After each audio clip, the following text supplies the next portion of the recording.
hard-headed than I was. And that created a lot of animosity with my sister, and her being like, you never discipline Sabrina like this. You always discipline me like this. But it was the way in which our personalities were just so different. In that aspect. Causes a lot of chaos, causes a lot of hurt feelings. It does. And those carry through with you, right? They form you. And then you have these patterns of being in the world that are imprinted in your brain. So you react that way to people at work, you know, the way you did to your mother or your sister. So it's really common. What you're describing is a really common, normal human dynamic in what happens. And that's why I'm so excited about working with parents, because I believe that we have so much power to change those dynamics. How do we respond differently to different children is to get curious, to not assume that it's just a strategy that you can do, or like a recipe. You know, if I do this and that, then this is the outcome I'm going to get. Because human beings are not like that. Ooh. They're very unpredictable, very unique, and in the moment. So I believe that the most important thing that mothers can do is their own personal growth work. So you can't, and all the way through, you know, psych, mental health, nursing, I've really come to believe and emphasize that we can't change anybody else but yourself. It's the same with raising children or being in a relationship with a partner. It's so important to look at yourself and what's happening inside you in that situation and circumstance, and manage your own responses. Where do I want to come? Do I want to come to this situation and interaction, you know, with love and patience and understanding and curiosity? Or is my normal reaction something completely different from that? And how is that working out? Right? I learned very early that spanking doesn't work. You know, back in the day, it was sort of still an option when I was raising my older children. I mean, in certain, you know, thought crowds, but I spanked my son. I spanked my son until he was probably like 1.5. All right. And I think it's really easy to get into the mode of believing we need to control our children. Yeah. And a lot of these parenting strategies come from that underlying beliefs. That's why it's important to really get to the root of who are you as a person and a parent, and who do you want to be as a mother? Yeah. Who do you want to be? I still remember. Go ahead. The world is really chaotic and stressful, and it's stressful for children as well. And the home is the safe place. That's the refuge for children. It's also where they tend to act out if they've been stressed out all day. So being that safe place to land for your children is really, really important. Creating a safe environment where your children feel like they can be themselves, they can learn about themselves, and have someone to work that out with is really, really important for their mental health and well-being.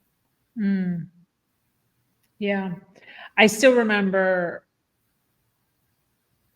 when I stopped spanking my son, I would never, like, nothing crazy. I would just like smack him on the thigh or something. You know what I mean? I wasn't one of those people that like pull down the diaper and just like smacking him. So it was just like a smack on the arm or like a little hit on the thigh or something like that. And there was one day we were on the floor playing Legos, and I like went like this, just kind of quickly to like grab a Lego far away. And just the reaction of however my hand went, my son flinched. Like went like that. He thought I was going to hit him. I literally welled up with tears. Yeah. Yeah. And I was like, I never hit him ever again.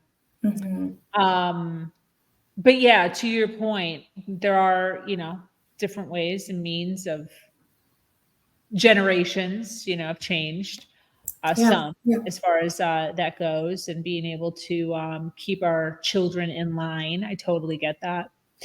I really like what you're saying as far as our personal growth. I think a lot of times parents miss that. I know my parents miss that. I know I missed that in the beginning stages of my son being around. Why is our parenting tied so closely to our personal development versus your kids are just acting awry? Yeah. Because children learn what they live. They don't do what they're told. They don't do what, you want them to do. Typically they learn to respond and react and have emotional responses from their parents. And they're imitators. They're little imitators. They're little chameleons. I remember when my first daughter was born, and I learned this like right away, because the days they feel your energy, they respond to your energy, and they mirror your energy. The days when I was stressed, upset, cranky, she cried a whole lot more. And I was like, how can this just is not fair. I would love to just snuggle with her and have her smile at me, and I'd feel better. Right? It just doesn't work. It just doesn't work that way. And I've worked with way too many parents who even have children to complete their lives or help them really feel more positive about themselves. And it doesn't work that way either. It really takes, and to turn that into a really more positive framework, I see this mirroring as an opportunity for mothers, for fathers, to see themselves in their children, to notice their responses and their reactions, and then ask themselves, is this who I am? What in this am I invited to learn about myself to be a better person? So you're saying almost viewing your kids as a reflection and seeing the similarities? Right. And seeing in your interactions with your children, your own responses as an opportunity to grow. For example, so maybe an episode where you lose your temper, we all do. And then to ask yourself, where is that coming from? Is it simply this milk on the floor, right? Or what else is going on in my life or inside of me that's triggering such a out of control reaction? What do I need? What am I feeling? Is it something in my subconscious? I mean, you can go really deep, right? Is it something in my subconscious in how my mother, my father, my teacher, my neighbor, somehow hurt me? Why am I responding this way? So it's an opportunity, and I'm a personal growth advocate. I believe that our journey in life is about that. If we're not growing, we're not living. Yeah.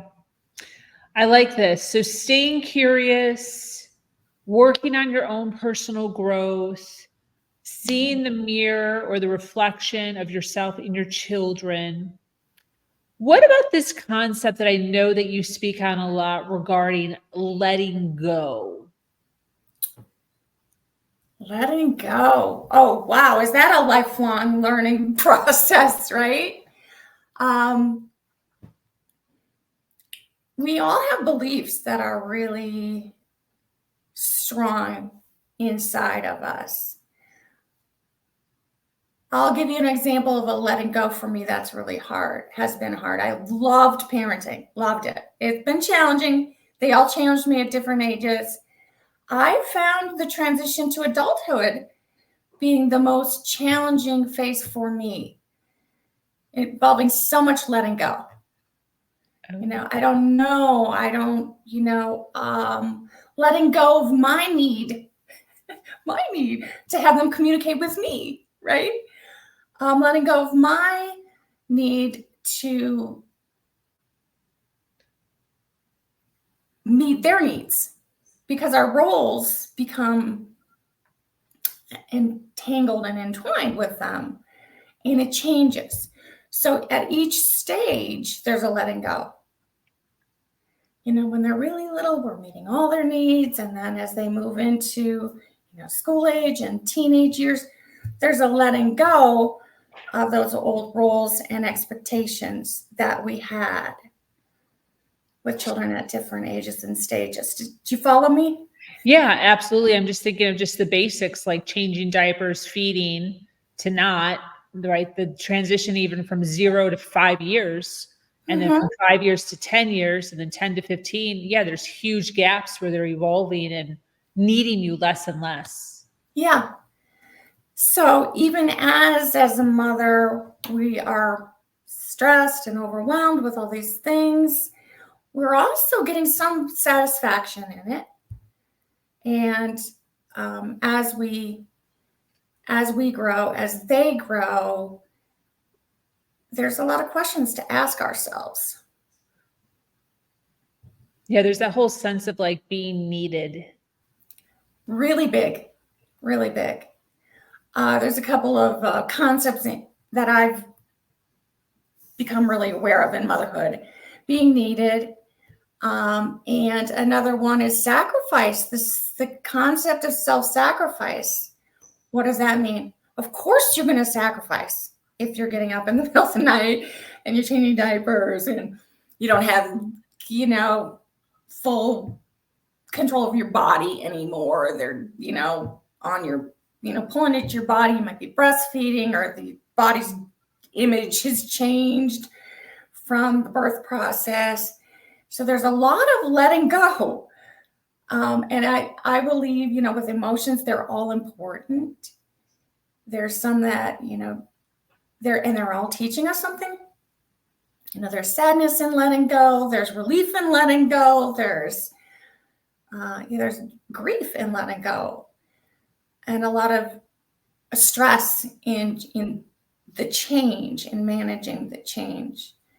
So it's really important to pay attention, just to pay attention to what you're feeling and how you're responding to that change, that transition, so that you can be more conscious and intentional in how you're living your life, in how you're creating those relationships.